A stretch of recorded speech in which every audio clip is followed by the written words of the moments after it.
boys and girls, and welcome to the concession stand here on the KB Radio Network. I am your host, Kevin Reed, and this is the review of Netflix brand new adult animated show, Twilight of the Gods, which is based on Norse mythology, and it comes to us from the mind of Zack Snyder, who is behind the DCEU, Man of Steel and Batman v Superman and Zack Snyder's Justice League, just to name a few. Of course, that isn't his only claim to fame. He directed 300, the Dawn of the Dead remake, most recently Army of the Dead, which I enjoyed, Rebel Moon films, which I didn't enjoy, but he is a very visual filmmaker. Now, this is an animated show, and so it really didn't touch in on his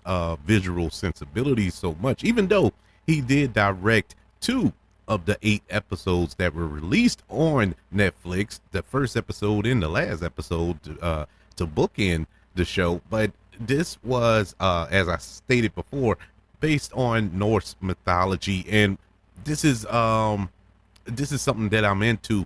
I'm into these mythologies, Greek mythology. We just got that from Netflix about a month ago with Chaos, that starred Jeff Goldblum, and I deeply enjoyed that show. Live action, of course, but a different take on Greek mythology and a unique approach to it that was fun to watch. I really was into that show. I hope it gets a season 2. And this go around, we get a more streamlined approach to Norse mythology. I also want to mention Jay Olivier was a part of this show as well.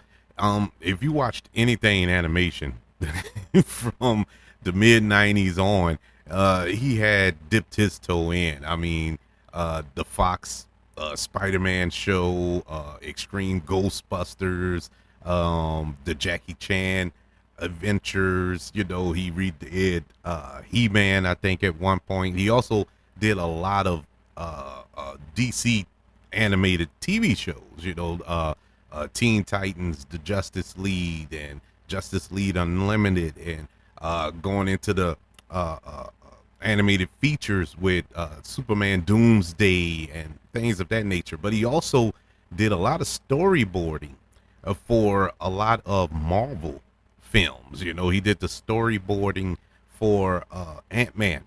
He did the storyboarding for Man of Steel, I believe, and so on and so forth. So he has a deep, rich knowledge in animation, and you brought that to the table. Not to mention his Batman's, Son of Batman, Batman Assault on Arkham, and things of that nature. He also did the storyboarding for the video games, the Batman Arkham series. He did the storyboarding for that. So this guy knows his stuff. Now, does he know Norse mythology? That's the question. That's what that's what we're signing up for in this show. Now, if you're in the Greek mythology, Norse mythology, things of that nature, this would be the show for you, I believe. This was a very well-made show in that regard. If you're not so much into that, you're probably not going to feel it. I don't think you will find any interest in this. Now, it's not the poo-poo on anybody's intelligence level or nothing like that, but it's so much going on and so many characters bandied about that you would easily get lost if you don't know who they're talking about and what their roles are. You hear names being mentioned like Odin and Thor and Loki and stuff like that. You might get confused and think they're talking about the MCU version of it, the Marvel Comics version of these characters. But no, these are very different characters in Norse mythology, and brutal characters. This show is adult animation, and it is truly adult. This is not for the kiddies. There's nothing about this show that is for children. This is truly an adult animated show. There's sex. There's, gruesome deaths here, brutal battle scenes here, very bloody, very descriptive. They didn't hold anything back. And quite honestly, you can chalk it up to my sick mind, but I actually appreciated that. Don't cheapen it. You have to show how brutal these gods can be. If Thor's hammer crush you in the head, it's gonna crush your head. If somebody gets decapitated with a sword, the sword is going to do what it's due. It's going to make your head pop off and blood spew all over the place, and so on and so forth. And there's a lot of that in this show. But there's some really good storytelling here.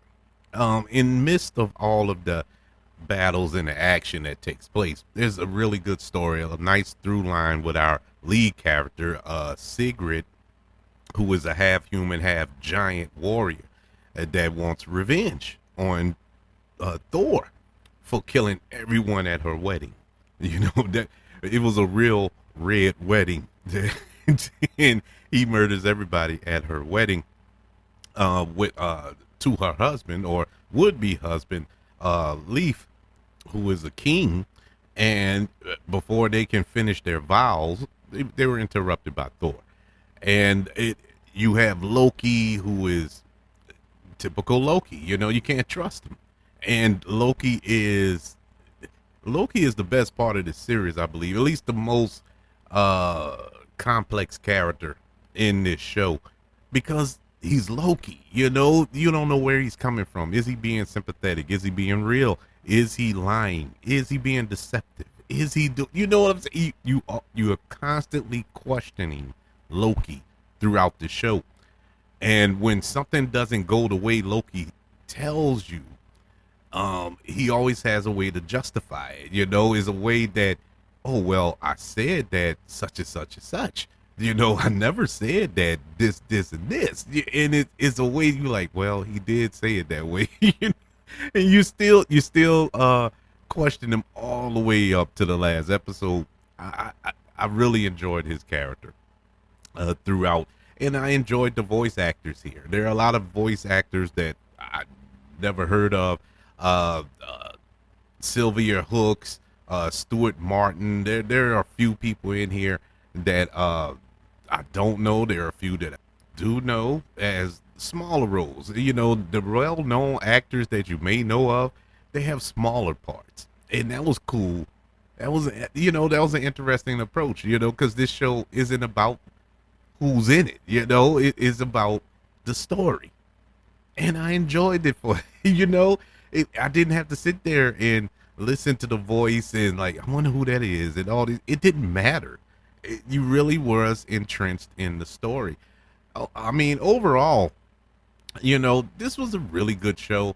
It's nothing that will set the world on fire. That'll probably make you want to look up Norse mythology and do more research on. Because quite honestly, they told it all. It was a really cool way, an inventive way to teach you Norse mythology.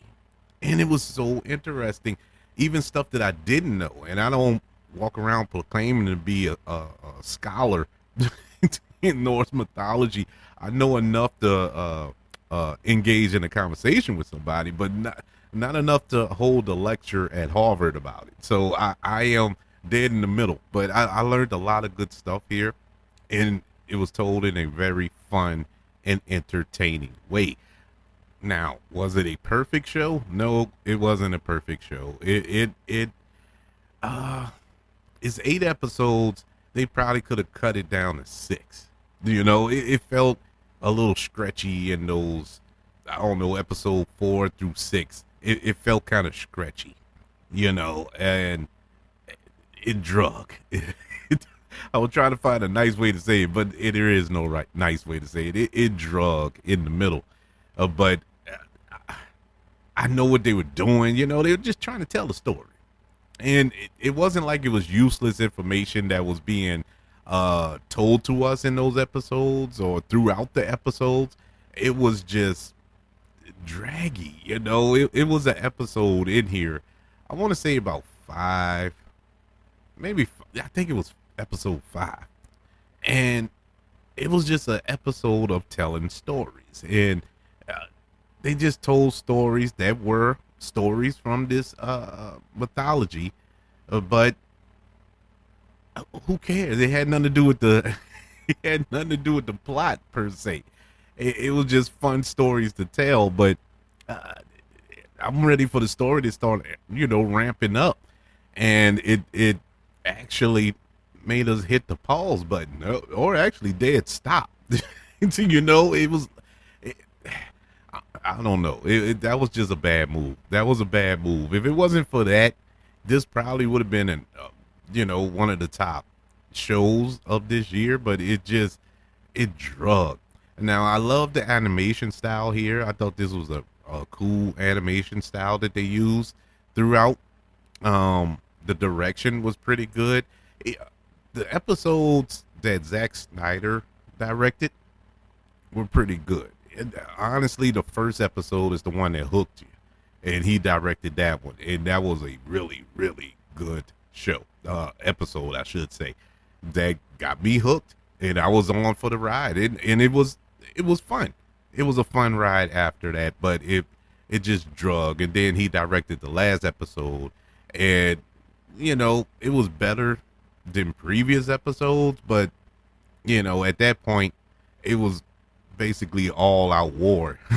So not much storytelling in that episode. But I gotta give Zack Snyder credit for this show, because Zack Snyder is, as I stated before, a visionary director, storyteller, not known for his storytelling. His storytelling needs a little help, and the style over substance. That's what I was looking. The phrase I was looking for. It's just no substance to his work, and that includes the DC comic movies. There was no substance. A lot of style, no substance. Here has some substance, and I appreciated it, because I like Zack Snyder. I really do. I know a lot of people poo-poo on his movies, like I have. But there's some good stuff in all of his movies. Even the movies that are bad, there's some good stuff in it. Sucker Punch is probably his worst film. But there's some good stuff in Sucker Punch.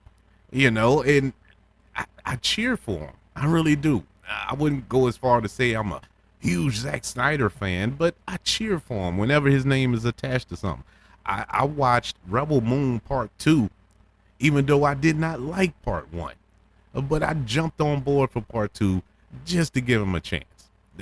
Maybe he could redeem it.